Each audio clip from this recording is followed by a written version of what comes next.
It's great to see you. I'm Father Parks. I'm a priest of the Diocese of Phoenix. Thank you for that introduction. I've been a priest for just under 8 years, and I currently serve as the vicar for evangelization. If you're not Catholic, that means I'm important. That's what I tell my mother. So vicar comes from the Latin word, same word we get vicarious from. So when you're living vicariously through somebody. So the person that I'm speaking on behalf of is Bishop Olmsted. And then evangelization, of course, is to proclaim the good news of Jesus risen from the dead. So tonight, I wanted to talk to you all about engaging with non-Catholics. So I have these two handouts. This is page 1, this is page 2. I only brought 21 of them, because I didn't think more than 21 people would show up. No, it's okay. If less than 20, I would have called my mother. So this is page 1, and this is page 2. Okay, and all I'm going to do tonight is teach you about these, what are called the 5 stages of conversion, according to a book called Sherry Waddell's called Forming Intentional Disciples. Have any of you read that book called Forming Intentional Disciples? Oh, that's really good. Because if all you raise your hand, I'd be like, good night. Read the book, Father. I fake smoke and fake vape. So then we will then talk about what are called threshold conversations, which when I discovered these were super helpful to my life. And then what I'm really hoping, there's a guy named Dr. Peter Kraft. He's a philosopher at Boston College, and he thinks the highest form is not a monologue, but a dialogue, because God is like an eternal exchange of persons. Therefore, I hope that my talk is like, it provokes you to us having a dialogue. So I'll probably only talk for like 25 minutes, 20 minutes, and then it'll open up for you to any questions you might have, because I love questions. So, and I was staring at people awkwardly for a little too long. Thank you. Okay. Can we pray? Yes. Okay. In the name of the Father, and the Son, and the Holy Spirit. Jesus, we thank you for who you are. We thank you that you're with us and that you are for us. Lord, I invite you into every heart of this room tonight, because when you enter the room, everything changes. Please be with me, that I would trust your anointing on my words, that you prepare our hearts to receive your word, and that we might use this time to bring greater glory to your name. We ask all this, Jesus, your most holy name. Amen. Amen. The Father, and the Son, and the Holy Spirit. Amen. So I'm going to write down the 5 stages of conversion so that you have them. I know it's because I don't think everyone's going to get a handout. So I should try. Can you write them further to the right, please? Oh, over here? Yes. Is this for recording sake? Yes. I didn't know I was being recorded. And that was the one on Theater major. Sorry. It's the theater majors that are filming it.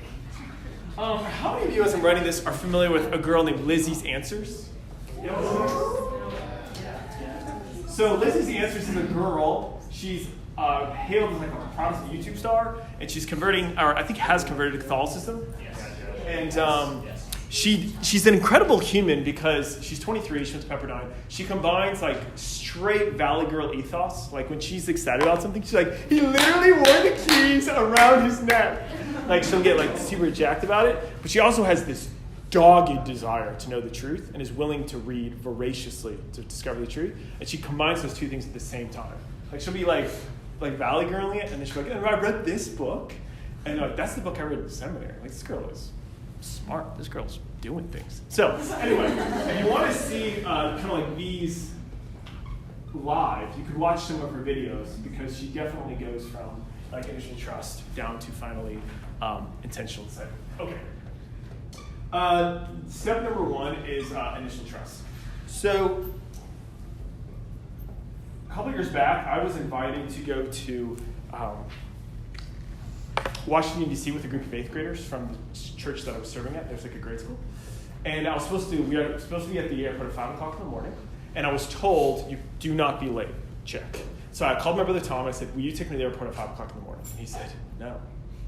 Great. So I called my brother Matt. Will you take me to the airport at 5 o'clock in the morning? He's like, no. You should call your brother. Uber. And I was like, okay. So I get up in the morning, and I didn't do any of that. And I was like, oh, I'll just get up in the morning, and I'll just like call a cab or call like an Uber at 3:30 in the morning. So I get up and I start calling the cabs and Ubers, and it's not working, and it's really bad. So I'm supposed to drop off my brother's car, and then okay. I'm like, I need to get rid of this car because I need to drive my mother's house, but I need to arrive at the airport. Where am I going to find a cab? So I start driving towards the airport. I have no idea what I'm going to do. And so finally, like, praying to the Holy Spirit, like, Holy Spirit, I'm in trouble. Like, I really, really need a cab. It's totally my fault. Please have mercy on my soul. Please give me a cab. I need a cab.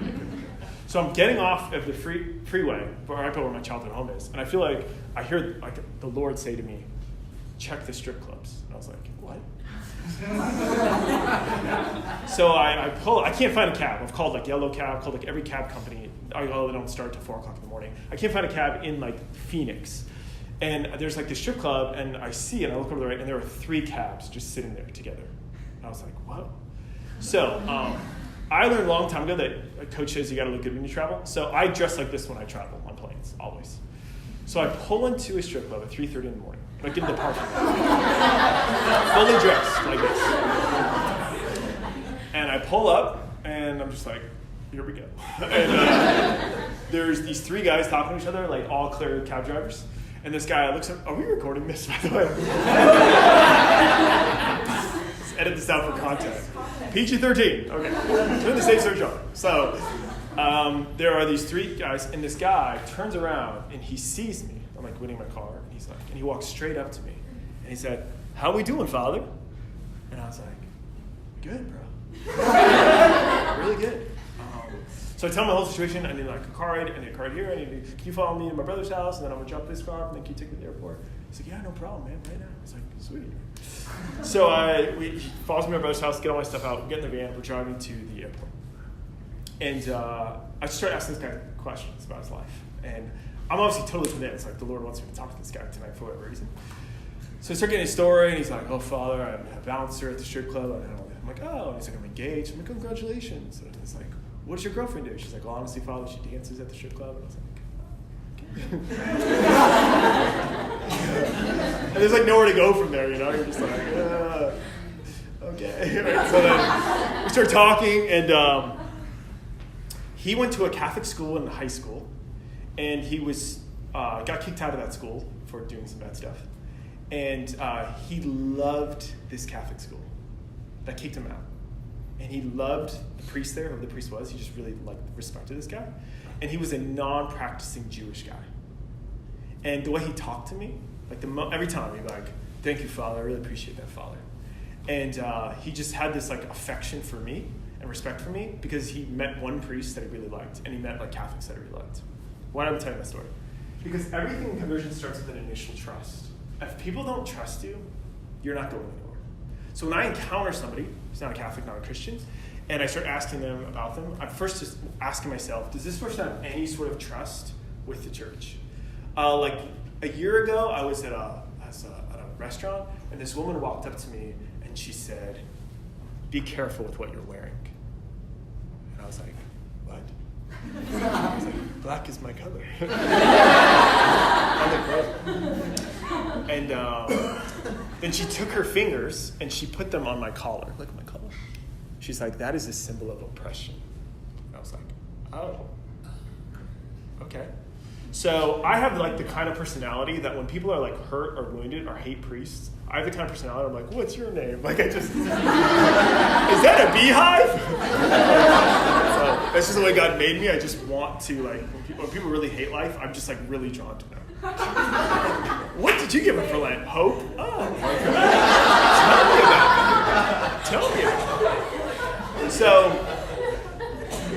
she came up saying how she just really hates church, and my daughter wants to become a priest, and the church won't let her. And okay, there was no trust, and I wasn't going to go anywhere, and I knew that, and it would have been totally useless to start like quoting scripture or been like, the Lord loves you, go to hell. Okay, you know, on my way, you know. So the point is that step 1 is always initial trust. Are we following all that? Amen? Okay. Step 2, spiritual curiosity. That person is just curious about the faith. And you see this really well in Lizzie's conversion. She just starts to become like intrigued by the Catholic faith. Like, oh, that's interesting. Or like, oh, the church seems to be right about that. So when I would teach high school, I taught high school for 4 years, we would talk about contraception in Pope Paul's 6th letter called Humana Vitae. And he makes these 4 predictions about what will happen if a culture fully embraces contraception. And I had like atheist students, but when you would go over like, these are his predictions in 1968, and here's what the world like looks like today, it was like, oh, wow, the church was like kind of right about that. That's interesting. I'm kind of curious. That's just kind of interesting, right? So moving on. Next up is spiritual openness. This one is really hard for a postmodern believer. This doesn't mean I'm actually open to change. It means I'm just open to the possibility of changing. Why is that hard for a postmodern believer? Because we live in a culture that thinks, it's your truth, it's my truth, and they're all different, and whatever you want to believe is fine. So I'm going to jump off this building because I don't believe gravity's real. I don't think you should do that, but if you really want to, can I take a video? Right, so just kidding, just kidding. Edit that out too, content, children. Okay, I'm going to play this at like a kid's mass. So, and this is the fun part, and this is how you know you're moving. So, just a couple stories. One, I was hanging out with this girl that went to my high school. She now goes to a Catholic university back east.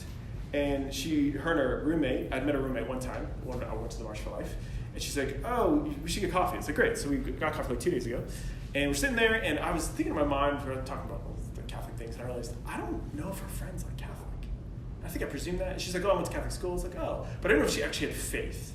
So this is like gold. It's in the thing. Just like sear this into your brain, which is you never accept a label in place of a story. Never accept a label in place of a story. I've met people who tell me like, I'm Catholic, and then when you start asking them questions, they're like nowhere near what the church teaches. And I've met people, this is true, this happens to priests. I go, Father, I'm an atheist. I don't believe any of that crap. Okay. And then later in the conversation, he's like, Father, let me tell you the time I saw my guardian angel. Okay. And people are just really complicated humans. So they'll have these labels that they've like given themselves, but you don't know their story. And their story actually reveals where they're at. So this girl, by all marks, would be like Catholic. She went to Catholic school. She was raised in a Catholic family. She goes to a Catholic university now for college. Okay. So I was like, but I don't want to presume that. I'm not going to presume the label. I'm going to ask her story. So I just said to her, do you have faith? And she's like, I was like, okay. Which is kind of an interesting response, right? Like, do you have a rash? Should I touch you? Or so I said, well, could you like talk about that? And then when I said that, she just immediately like got emotional. Oh, I don't know why I'm getting emotional, but I don't know. And I was like, what? Can you tell me like what the emotion is about? Like, are you angry? Are you happy? Are you sad? Are you frustrated? She's like, I'm really frustrated. I was like, why? Because God is like really far away. And I see what Sarah has. Sarah's the other girl. And I was like, do you want what Sarah has? She's like, yeah. I said, and what does Sarah have that you don't have? She said, Sarah and God are pals. I was like, oh, and you want to be like God's pal? Yeah. And what is like God like to you? He's like far away. I was like, oh, I'm really sorry about that. And I was like, well, have you ever asked like God to reveal himself to you? And she's like, it doesn't seem really to work. And later in the conversation, I was like, do you want to pray? She's like, it just doesn't seem to work to her. I'm like, okay. So I go, do you want advice? She's like, yeah. So I gave her some advice about the guy stuck in the hole. You ever heard the story about the guy stuck in the hole? It's the guy stuck in the hole.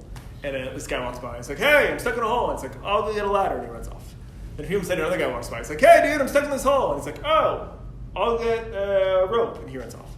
Then a few minutes later, a friend of the guy in the hole walks by. He's like, Fred, I'm stuck in this hole. And his friend's like, oh. So he jumps in the hole. So he looks at his friend and he's like, well, that was stupid. Now we're both stuck in the hole. His friend says, yeah, but I've been in this hole before and I remember the way out, so follow me. So I told that girl this real quick story. And I said, so Jesus has already gotten into your hole. Like, you don't need to, like, do anything. He's already with you. You just have to give him permission. So what I would do is I would just, like, for the next month, anytime you're, like, thinking about your life or just pausing, like waiting for an elevator at a red light or just, like, waiting for a crosswalk or you're in class, whatever, you could just pray, Jesus, come get me. You can just keep saying that over and over again. Jesus, come get me. And then just see what happens. She's like, okay, I think I can do that. I was like, great. Now, if I would have just accepted the label, I would have never asked her that story. Or I would have like done like really Catholic-y things. I don't know what that is. What is that? I got a latte, but I'm going to incense it first. Like, I don't know what that is. I'm sorry. That's like a really Catholic-y thing. And since I'm a priest, she'd be like, oh, Father clearly thinks I'm like really into that thing, and I don't want to let him down, so I'm just gonna like play along. You know what I mean? So, okay. So, spiritual seeking. So once a person moves from here, this would be like a friend that you have, and every time you see them, you kind of like bring up God. I'm going to talk about that, how to do that in threshold conversations. But then finally, a part where they then move over to spiritually seeking. So when you're in these 3 stages, you're mostly seeking them. You're mostly bringing it up and asking them questions. You're not imposing your faith, but you're always like proposing things. But once they move to this point, now they're actually seeking you. Now they have like questions. So it's defined in the chapters like dating with a purpose. So you're like, do I really want to like be all in? So you're kind of like dating with a purpose. And then lastly, somebody moves to intentional disciple, which is they're like, they drop their nets and they're like, I'm all in. I'm all in, right? Do you follow all that? So the way you can discern where somebody is like on this is you have what are called threshold conversations. And the question that she recommends in the book is, which I kind of like, and I'll tell you why. What is your lived experience of God till today? So the question is, what is your lived experience of God up till today? So a lot of times when I ask people that, most people, their immediate response is, what? Hey, what's your lived experience of God up till today? Sorry, what? And then I'll usually say, do you have a best friend? Yeah, what's her name? Claire. Okay. So you know what it's like to be friends with Claire? Yeah. So I'm just asking, what is it like to like be in a relationship with God? Like, what's God like towards you? Oh, okay.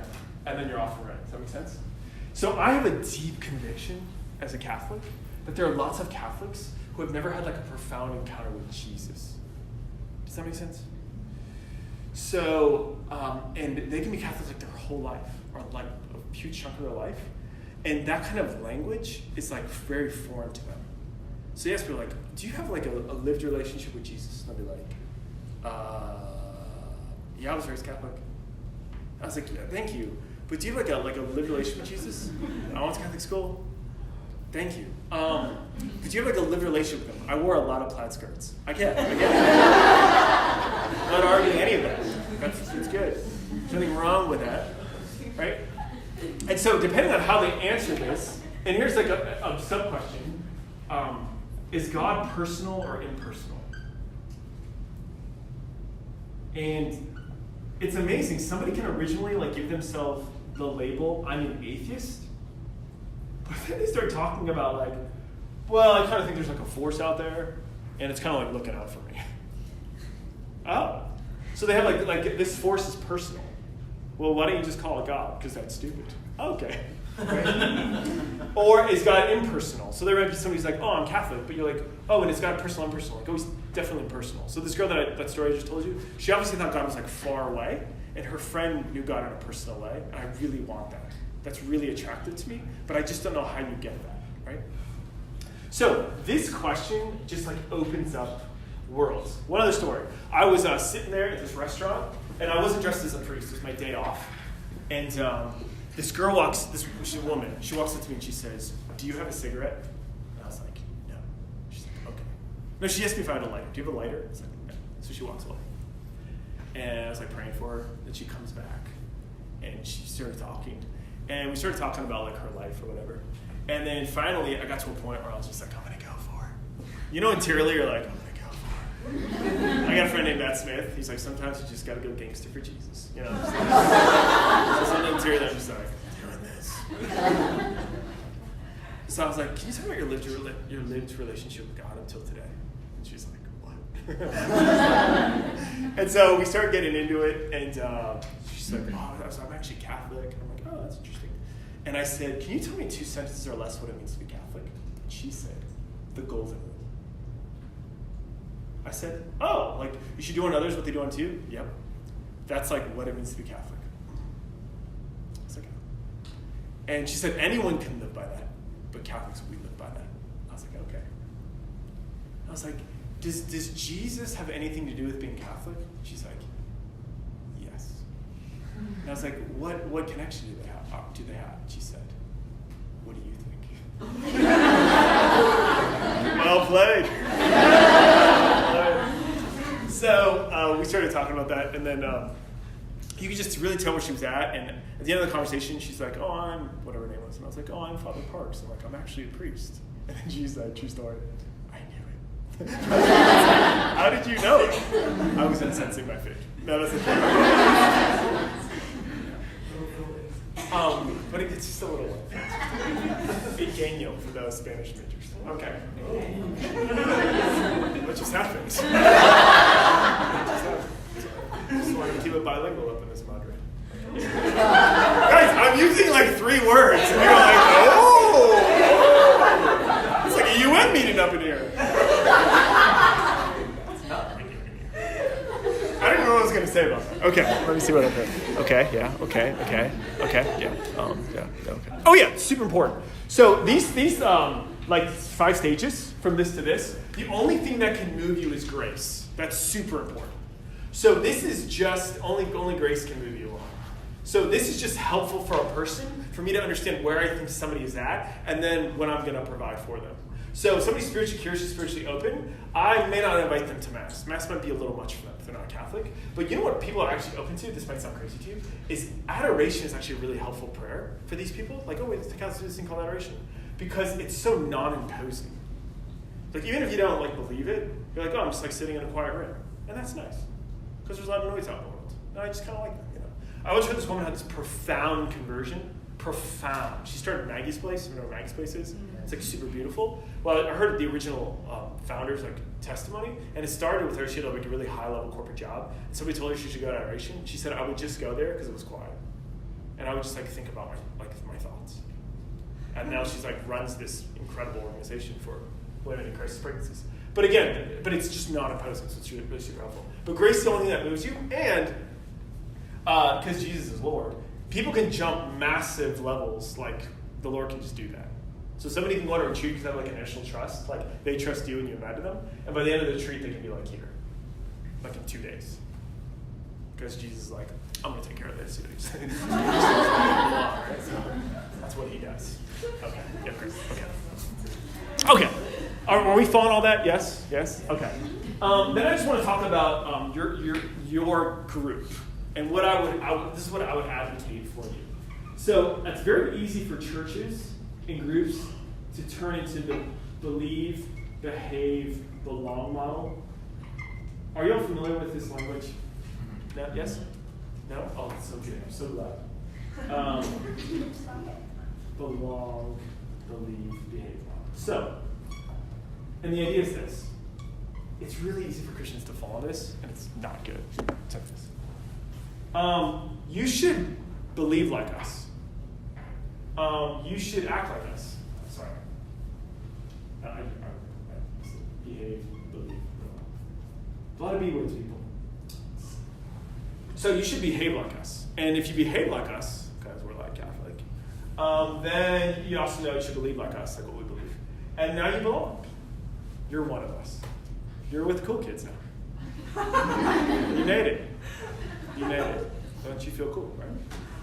And I'll give you an example. Like, there's a priest. He was telling me about this story about this woman who came to Mass, and he like met her, and he was like really excited, and she'd been away for like a long time, and he's like, "Oh, welcome back. It's great to have you." And he said within 5 minutes, he saw another person at his church chastise her for what she was wearing. You're not wearing the right clothes for church. So what that says to somebody is, you don't behave like us, which immediately makes people feel like I don't belong, right? It's just that simple. What you want to follow is the belong, believe, behave model, which is this. We just love you. We just love you. Oh, the reason why we love you is because we believe that every person's made in God's image and likeness. So you just like hanging out with these people. These people are amazing. I love them. My whole life changed. The reason why I'm a priest because when I was 14 years old, I went to my youth group, and I kept giving excuses. I don't want to go. My brother went. He was a senior. He's like, I think you're going to like it.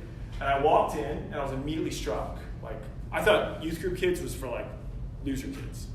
Kids who couldn't get girlfriends and kids who didn't play sports. And I played sports, and I didn't have a girlfriend, but I wanted one. So I was like, that can't help the game, so not going to go. And he's like, you got to come. And then I remember walking in, and there's, like, a lot of people my age, and they just, like, were, like, alive. They were, like, so joyful. And I was like, what is this? And they just started loving me. I was like, oh, I really like these people. And then eventually like, oh, we treat you this way because this is what we believe. And then eventually a person can realize how I'm behaving is not in accordance with what makes me happiest in life. So I'm going to change my behavior, not because anyone's forcing me, but because these people loved me, they built trust with me, and then now I'm beginning to understand why they choose this way, because it's what they believe, their faith, and I'm starting to believe that too. And I realize that these actions in my life actually aren't in line with what I think will make me the most joyful in the long run. So I'm going to stop doing that, because it's like in my own best interest not to do that anymore, right? And just to give you how powerful this is, I got back from London like a month ago. Y'all heard of something called Alpha? Yeah. So Alpha is an interdenominational program. Something like 25 million people have gone through it. It started at a church in London called Holy Trinity Brompton. So I went there for this like conference for church leaders. And Britain is totally post-Christian. Totally post-Christian. But they would have these Alpha nights, and they're getting majority of millennials, like 18 to 30. And the majority are non-churchgoers. So the last time we were there, they had like the first Alpha. They're like 11-week series. And there's like 800 Britons there, which is unbelievable for Britain. And the Alpha, like their method is genius. So they start off with a meal, and they don't pray. And they're adamant about that. You don't pray before the meal. That's how Alpha works. Why? Because if I'm like a non-churchgoer, if I'm like an atheist or a Hindu or something, and I walk in, immediately somebody's like, let us pray. Right? You're immediately gonna be like, I don't belong here. I don't belong here. So they don't pray. They pray before. They'll pray for like an hour before all the guests get there. But once they get there, they don't pray. Second, they do like a video or a talk. That's the second thing they do. Then the third thing they do is they have like small groups. But they train their small group leaders. You never correct anyone. They can say whatever they want. That's interesting. So they can say whatever they want. I think God is a lesbian warlock. Wow. What do you guys think?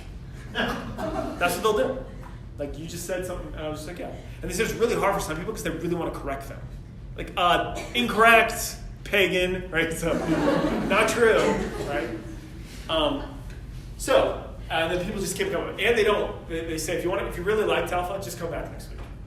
And we're never going to contact you again. So if you don't come back, we're not going to email you. Just if you want to come back, yeah, great. So it's totally post-Christian, and 800 young people. I was there. 800 like young adults showed up, majority of non-churchgoers. When I got home, my mom sent me this article that while I was in UK, they've now created a new position in the UK called the Minister of Loneliness. Because on surveys, Britons are so lonely that it's a national epidemic. They're just like sad people. As a country, right? Because they don't feel like they belong in here. Like the genius of Alpha is they just keep hammering this. Like you belong here, you belong here, you belong. Just show up, free food. Who doesn't like free food? You can say whatever you want. And the whole idea is, now they're open about their faith. They tell people, like, oh, Alpha's about it's a place to explore your faith and to answer life's biggest questions. That's how they like promote it. And week 2 is who is Jesus? So they don't like mess around. But when the talk or the video's going on, they say that's when we get to say what we believe. And the small groups, that's when you get to say whatever you believe. Whatever that is. You just say whatever you want. Great. Thanks for coming. Thanks for your opinion. What do you think? So the thing about a threshold conversation is what you're doing is you're just giving the person the opportunity to be themselves. Like you say whatever you want, right? And since I'm a priest, I think people are always waiting for me to correct them. But I'm like, oh, why do you believe that? I'm like, oh, that's interesting. And I'm like, oh, do you want to know what I think? Yeah. I might share it. Or I'll just be like, oh, okay, cool. Depends on where they are, right? I'm trying to like always gauge that. Okay. Okay. Last point, and then we'll open up for Q&A. At the end of the day, what makes people attracted to the faith is what we call show and tell. Show and tell. That I live my life in such a way that it says something to the people I encounter. So all you need to do is you need to live your life in such a way that if God isn't real, your life doesn't make any sense. You become like a living mystery. And this youth group that I went to when I was 14, it took me like a year and a half to discover this. But I don't know if you've ever met youth group leaders. It's the most like eclectic group of humans you've ever met. Like, what do you do? Like, I'm a neuroscientist. What do you do? I'm a professional bowler. Okay. It's just like a really eclectic group of people, right? And I remember these like very different people, very different education levels, all different ethnicities, so on and so forth. But I remember the one thing they all had in common is they're all like really joyful. And I remember thinking, that can't be by accident, because the only thing those people have in common, like the only thing, is that they have faith. They showed me by the way they lived that God was real. And then when opportunities arised, they just told me about it. Through a lot of conversations about where you're at, where you need to be, trying to gauge where somebody's at, and then just inviting them to the next step, whatever that is. Make sense? Amen. Okay, I'm just going to end there. And then does anyone have any questions? I had a question. Sorry. Okay, we'll go here and then here. Yes. All right. Okay, so my question is, like, what if a person has, like, bad experiences with the church? How do you get to the initial trust? Well, that's a great question. So I would say at the end of the day, you want to be Christ to them. So I would try to just explore as deeply as I could as to why they were hurt by the church and what that is. Here's the crazy part. If you're suffering from depression and you're like, I feel really sad and lonely, and I say, do you feel helpless? And you say, yeah. Do you feel really lonely? Yeah. Here's the crazy part. By me asking her that question and her saying, yeah, she's suddenly not alone. Because I just acknowledged where she's actually at. What I did is I just got in the hole with her. So there's an old saying in psychology called meet and move. People will not move until you first meet them. And if you don't meet them, they will not move. They'll just... And so the whole point of the threshold conversation is trying to meet somebody where they're at. So somebody's been hurt by the church. I just want to know why, what happened. I might apologize on behalf of the church. But I'm also gauging very quickly as where are they at. Because some people, like that one I told you about, who was really mad, she was not interested in dialoguing, right? So if somebody's really mad at the church, why are you mad at the church? Oh, this person, I'm really sorry about that. Can you tell me what that was like? If it's for a teaching, I might just ask them, would you like to know what the church teaches about that? Because then you're putting it back on them. Because if I just want to be angry because I want to be angry, that's fine. But I can actually tell you what the church teaches if they're actually interested. Sure. Okay, right? So I would say in that situation, I still just want to be Christ to them. I want to just love them and let them know that I care about you because that's what my faith teaches, not because I'm manipulating you to become something, right? The end of a relationship is always the relationship. If I ever felt somebody was being my friend because they thought they could convert me and then they get to I don't know, there's a tick somewhere, that's just repulsive, right? Because the end of the relationship is always the relationship. So, does that make sense? Yes. That was literally my question. Are you serious? Yes, 100%. Wow. What's your social security number? You guys could be cousins. Throwing it out there. Yes. So I have a question. If you have a friend and you get past that initial. Are they in this room? I'm No. sorry. I love I have a friend.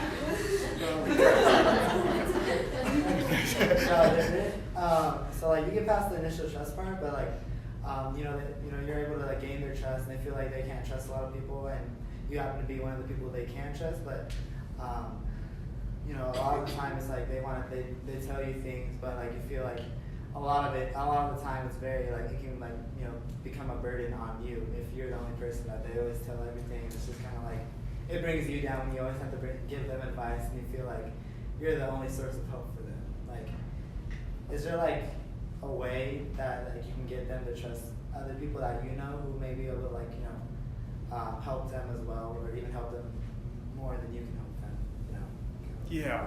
So I would say 3 things. The first is just a friendly reminder that it's not your job to save them or fix them. So it's just not your job. So I'm a firm believer that when I'm talking to somebody and I can feel my anxiety spiking, they taught us this in seminary, I'm trying too hard.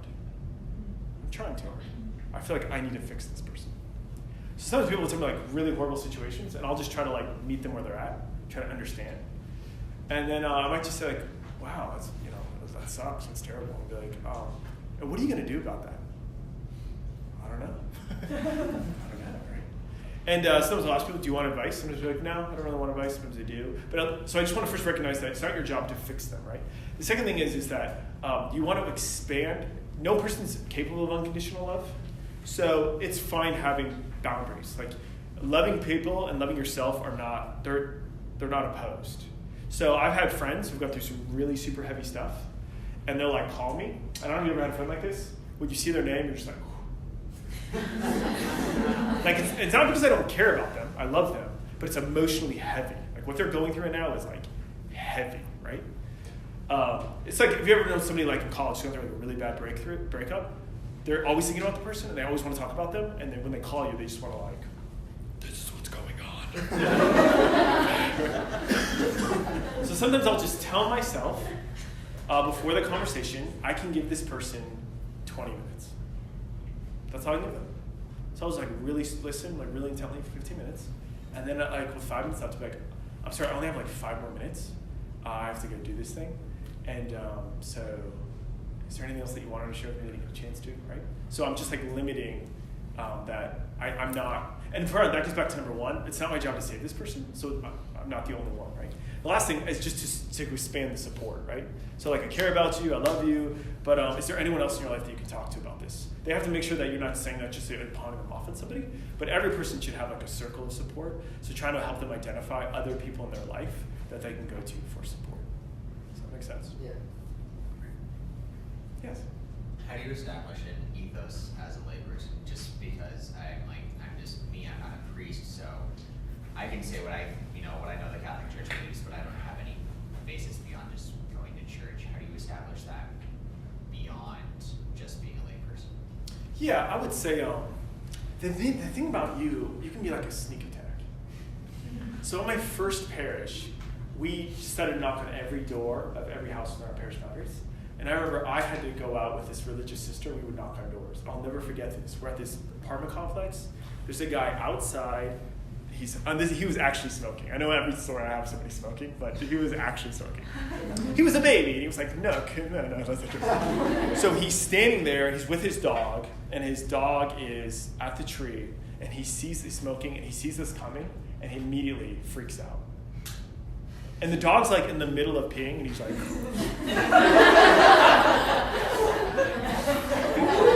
as he saw like a priest and nun walking to him, and he was just like terrified. Like, no!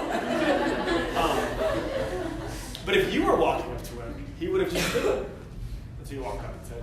So I think in some ways it's actually easier for you to develop an ethos. Okay. Because if you look at like studies about millennials, there are like lots of millennials who think religion causes more bad than good in the world. So like if I'm walking around GCU or ASU or NEU, like statistics say like 1 out of 5 people, when they see me, think that guy does more damage than good in the world. Because religion causes violence, and he's a religious person. So immediately, for a lot of people, I do not have trust with them. While you, if I get to know you like in class, like, that's a cool dude, man. I love that dude. And then I'm an atheist, but then I find out one day like you have faith. I'm like, oh, wow, how come, you know?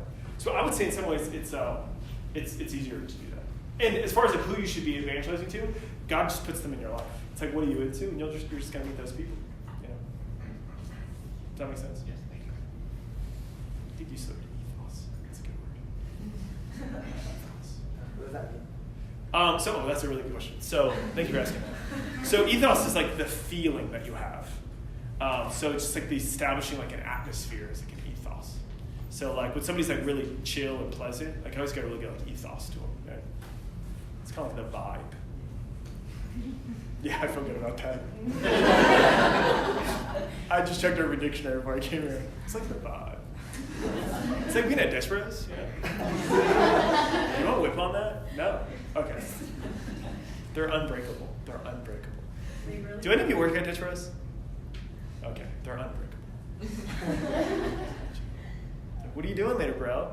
I'm like, I'm going to go celebrate the Holy Sacrifice of the Mass. Cool. You want to whip on that? No.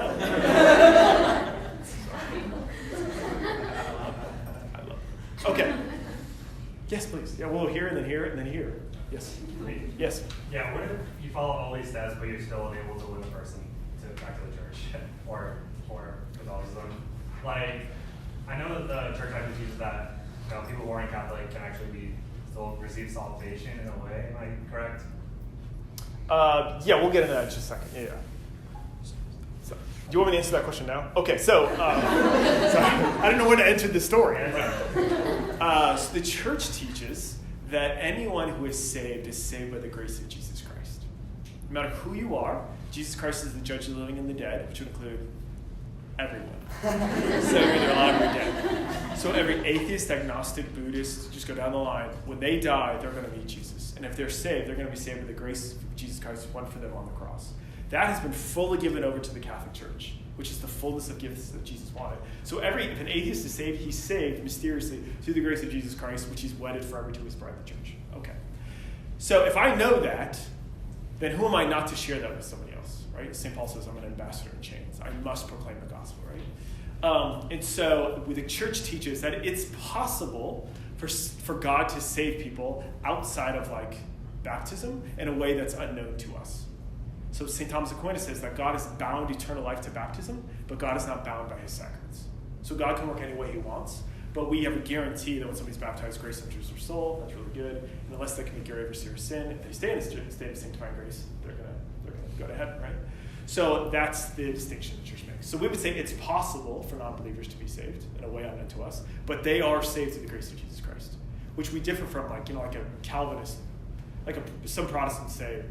For instance, before Columbus shows up to America, they would just say de facto all of those people were damned. And we would say no. Romans 1 says that we can come to know God through the created world, so they all had a conscience. They could follow their conscience, and God can speak to them through their conscience. And through no fault of their own, they didn't know Jesus was Lord, right? That's a really long answer to a very short question. I feel like there's another part to your question. Was there not?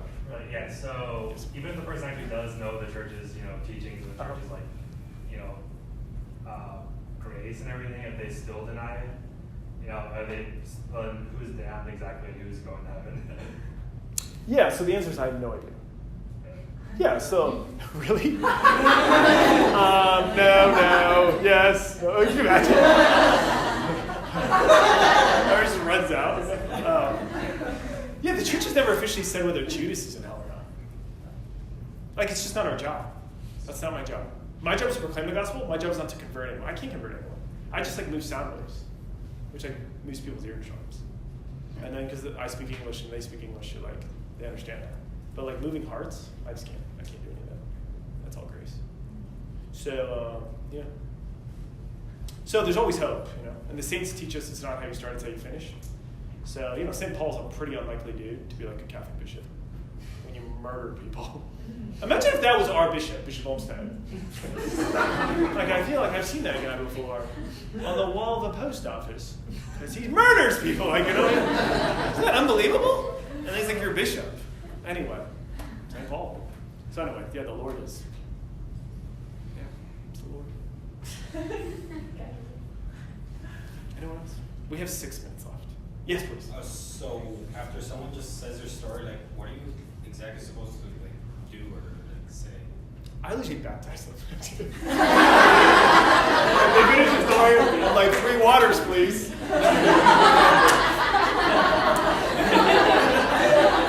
the name of the Father. Once you read the second one, they're like, what's happening? You're receiving salvation. I'm drowning in the Lord's love.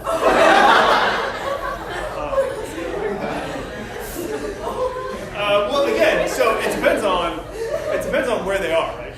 So, in my experience, if you pray to the Holy Spirit give me opportunities to share my faith. I'm always terrified because the Holy Spirit actually does it. And I'm like, oh no, I prayed for this. So when I flew to London.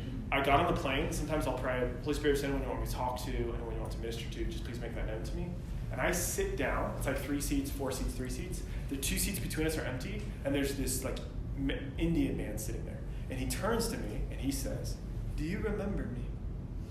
And I've never seen this guy before in my life, and I'm thinking he's mistaken. And I was about to say, I think you're confusing me with somebody else. And then he goes, Father Parks? And I was like, oh boy. And he's like, my daughter went to Notre Dame, which is where I was teaching. And I was like, oh, I definitely know this guy, right? My point is that I just got done saying that prayer. And for the entire flight, it's 11 hours long. Nobody sat in those 2 seats. The flight's 98% full, and these 2 seats are empty.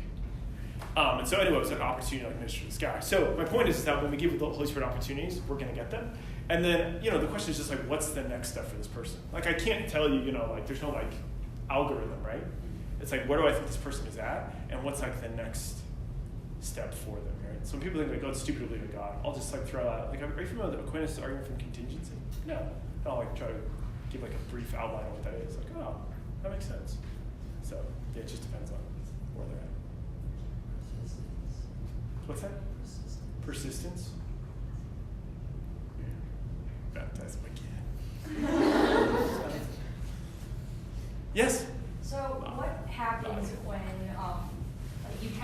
stuck in one of the stages? Like, is there a point where you kind of just have to give up, or should you keep pushing on?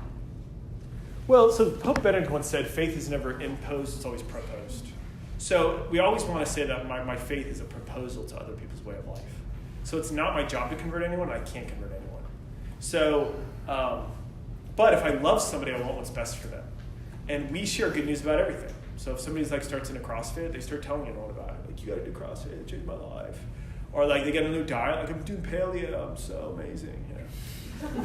It changed my voice. So my point is that when we like anything, have you seen Black Panther? It's legit. Like we tell other people about it. So if I love somebody, then why would I not tell them about like the best part of my life? So that's why faith is always a proposal to a way of life, but I'm never imposing it on them. So if I feel like I'm just kind of stuck with somebody there, fine. Then I'm just going to love them where they're at. I have somebody in my family that I love very much, far away from the church, been that way for a long time, like surrounded by Catholics. And, you know, just like loving them day by day. Asking the Lord for opportunities, you know. So we need to pray for them every day by name. It's super important. And number two, you can never discount the witness of your life. It's so powerful. We'll just never know. It's so powerful, the witness of our life. So, yeah. I was thinking about telling you a story, but I decided not to. Do it. Do it. Don't let your dreams be dreams. That sounds like Amanda's going bowling tonight. That's hilarious. My mom used to say a dream becomes a goal the moment you write it down. I feel like you just did that to me, so thank you. Are we still recording this? Yes.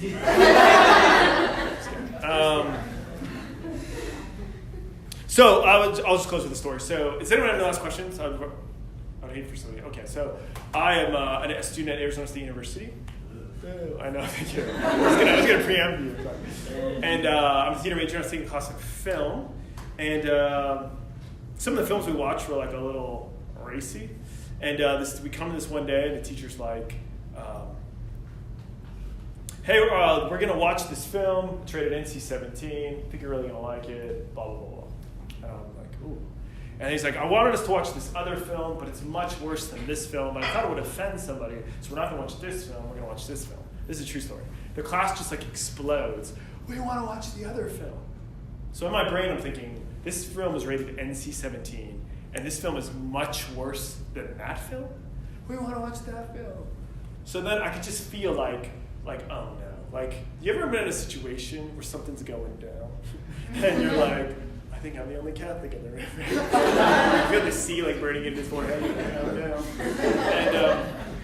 And so the teacher holds up the movie, the DVD, and says, "Does anyone mind if we show this film?" And I'm like, this can't be real. This cannot be happening to me. So I'm praying, Lord, give me grace. And I'm like, feel myself like sliding my seat because I'm basically a coward. And I was like, Holy Spirit, calm. So I pray, and then I say this: I'm just gonna leave.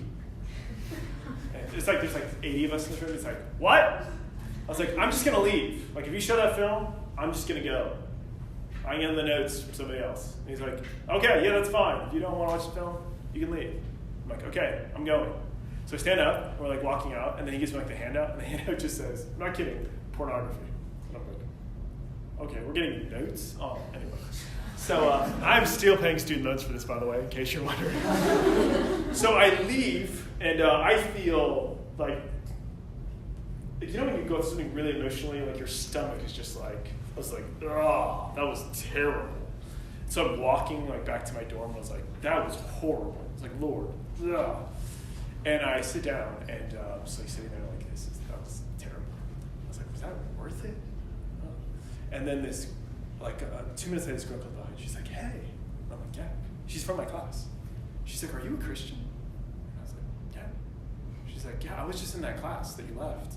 And so I left too. And I was like, wow, yeah. She's like, when I saw you leave, I thought I could leave too. No, I have to be totally honest. Like 11% of my heart was like, where were you back then? 11% was like, I could have used you 10 minutes ago. But I didn't. I bought yours. And I was like, oh, praise the Lord. My point of that, telling you the story, is that every action we do, whether we realize it or not, is never personal. Everything affects everyone else. It's like we're all connected by a web. And saints like take the web and they just pull it up and everyone goes up with them. And people who do vicious things, they pull the whole thing down and bring everyone with them. So there's no personal acts. Everything you do bends yourself to heaven or hell, and it bends everyone else with you. It's just how life works. So that's why it's the most powerful thing, is your public witness to the Lord. Amen? Amen. Okay. Let's pray. We should pray. I'm a priest. Yeah. Guys. In the name of the Father, the Son, and the Holy Spirit. Jesus, I thank you for all the mighty work that you've already done in this room. I thank you in all the ways that we've experienced you as Lord and Savior. I thank you for the life and the joy and the goodness and the generosity and the peace that is present in this room. I'm so grateful, Lord, for what you've done in these young men and women's life. And I ask, Lord, for more, because you're never outdone in generosity. And you tell us in the Bible that you give us a good measure, shaken down and pouring over. And I ask that you would do that for every young man and woman in this room, that you pour out your grace upon them, that they would come to know you in a new way, so that they would sing a new song unto you, that they would experience your delight and your joy in them. And we ask this, Jesus, through your most holy name. Amen. Amen. Father, Son, Holy Spirit.